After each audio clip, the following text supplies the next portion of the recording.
नमस्कार दोस्तों, TP insights में आपका स्वागत है। आज की वीडियो में हम बात करेंगे हेल्थ इंश्योरेंस और हॉस्पिटल के बारे में। जब भी हम किसी हॉस्पिटल के अंदर एडमिट होते हैं या फिर अपना ट्रीटमेंट कराने जाते हैं तो सबसे पहले होता क्या है कि हमें रिसेप्शन पे जाना होता है।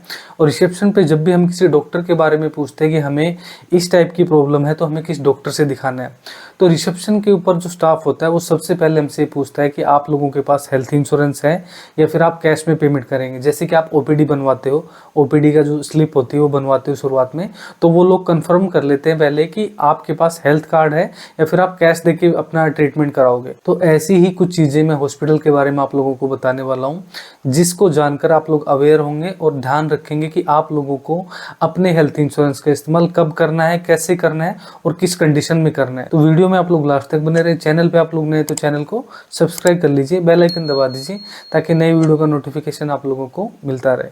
तो चलिए वीडियो को शुरू करते हैं।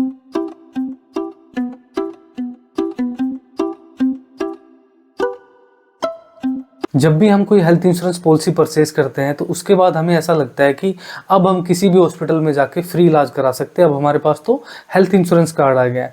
लेकिन हेल्थ इंश्योरेंस कार्ड के फ़ायदे भी हैं और उसके नुकसान भी हैं, यहाँ तक कि आपकी जो जान है उस पर भी जोखिम है उस हेल्थ कार्ड से। वो जोखिम कैसे हैं?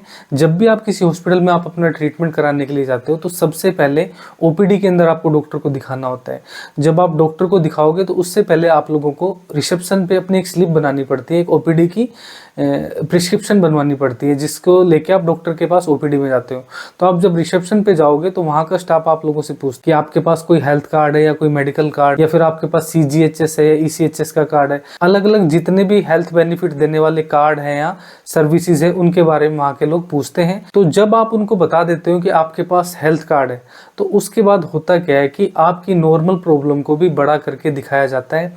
ऐसा मैं इसलिए कह रहा हूँ कि सभी हॉस्पिटल ऐसा नहीं करते हैं, कुछ हॉस्पिटल ऐसा करते हैं। कुछ हॉस्पिटल वालों का पूछने का मेन पर्पस ये भी होता है कि बाद में अगर पेशेंट बताता है कुछ पेमेंट देने के बाद या एक दिन के बाद पेशेंट बताता है कि मेरे पास तो हेल्थ कार्ड है, तो हॉस्पिटल के अंदर जो ट्रीटमेंट चल रहा है आपका केस के अंदर उसको टीपीए में कन्वर्ट करने में उनको दिक्कत आती है। ये भी एक रीजन होता है। रिसेप्शन वाले इस वजह से भी आप लोगों से पूछते हैं। लेकिन एक कारण ये भी है कि कुछ हॉस्पिटल उस चीज़ का गलत फ़ायदा उठाते हैं, यानी कि उनको पता लग गया कि इस पेशेंट के पास हेल्थ कार्ड है तो वो कुछ इस टाइप का डायग्नोज आप लोगों के सामने शो करेंगे रिपोर्ट्स के अंदर कि आपको एडमिट शो करें और फिर उससे जो चीज़ें आपको नहीं है उनका वो ट्रीटमेंट दे, काफ़ी सारा बिल बनाए, काफ़ी सारी प्रॉब्लम्स उसके अंदर क्रिएट कर दे और आपको कैसे भी करके वो वहाँ पे एडमिट कर लेते हैं।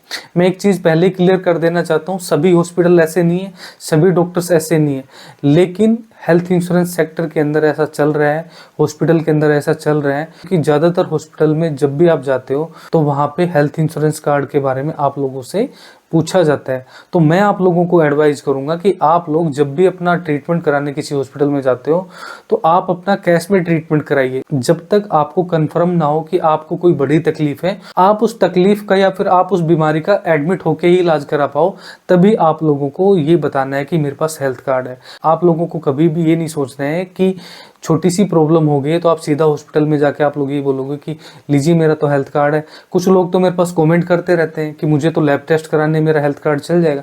अरे हॉस्पिटल वाले तो यूज कर लेंगे, लेकिन इंश्योरेंस कंपनी के पास भी तो अप्रूवल देने वाले डॉक्टर बैठे हुए हैं। वो जब डॉक्यूमेंट्स को देखते हैं तो उनको भी तो साफ साफ समझ में आ जाता है कि पेशेंट को कोई तकलीफ नहीं है, ये सिर्फ लैब टेस्ट कराने के लिए एडमिट हुआ है। तो आप लोग भी इस चीज़ को समझिए और इंश्योरेंस कंपनी फिर आपके क्लेम को रिजेक्ट कर देती है। और हॉस्पिटल का क्या है, आपका क्लेम पास नहीं हुआ तो उनको तो कैश में पेमेंट मिल जाएगी, लेकिन आप लोग तो फंस गए ना। आप लोगों ने तो प्रीमियम भी दे दिया, साथ में हॉस्पिटल को भी पेमेंट दे रहे हो, तो आप लोग तो बेवकूफ़ बन गए। तो आप लोगों को ये समझदारी दिखानी कि शुरुआत में अपने हेल्थ इंश्योरेंस के बारे में नहीं बताना है जब तक आपको कोई बड़ी तकलीफ कंफर्म ना हो, यानी कि जब तक एडमिट होने की कंडीशन ना बने तब तक आपको अपने हेल्थ इंश्योरेंस के बारे में हॉस्पिटल के अंदर नहीं बताना है। एक चीज़ आप लोगों को ये भी ध्यान रखनी, जब आप हॉस्पिटल में जाते हो और आप अपने हेल्थ इंश्योरेंस के बारे में रिसेप्शन पे बता देते हो, वो लोग काफ़ी सारे टेस्ट करा देते हैं जिनकी ज़रूरत नहीं होती है। साथ में मेडिसिन भी इतनी दे देते हैं जो नॉर्मल पेशेंट कैश में दिखाने आता है, यानी कि ओपीडी में सिर्फ दिखाने आता है, जेब से पैसा देता है,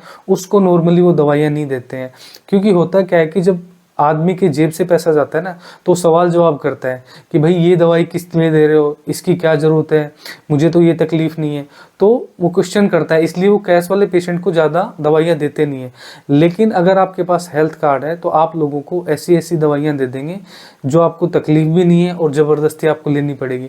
जब आपके शरीर में वो दवाइयाँ जाएंगी तो फ़ायदे की जगह नुकसान भी करेंगी। लेकिन आप लोगों के दिमाग में क्या होता है कि मेरे पास तो हेल्थ कार्ड है, मेरे पास तो 5 लाख रुपए की पॉलिसी है, अगर 1 लाख यूज भी हो जाएगा तो क्या दिक्कत है, 2 लाख यूज भी हो जाएगा तो क्या। आप इस चीज़ को समझिए कि वो 2 लाख तो लग रहे हैं, वो तो पॉलिसी में से लग ही रहे हैं, साथ में आपके शरीर का भी तो नुकसान हो रहा है। वो इतनी सारी दवाइयाँ दे रहे हैं, ग्लूकोज दे रहे हैं, कोई सर्जरी कर दे रहे हैं जिस चीज़ की ज़रूरत भी नहीं है। तो आप अपने शरीर के साथ खिलवाड़ मत कीजिए।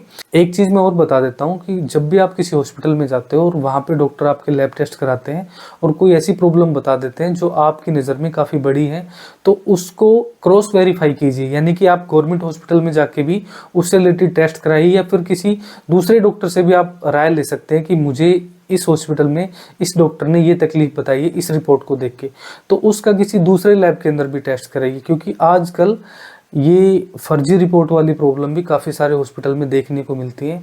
तो आप अवेयर हो जाइए। इस टॉपिक के बारे में लोग बाग जो हैं वो यूट्यूब के ऊपर जानकारी देने से डरते हैं, लेकिन मैंने तो रियल लाइफ में भी ऐसा देखा है, कई जगह पे काफ़ी लोगों से सुना भी है।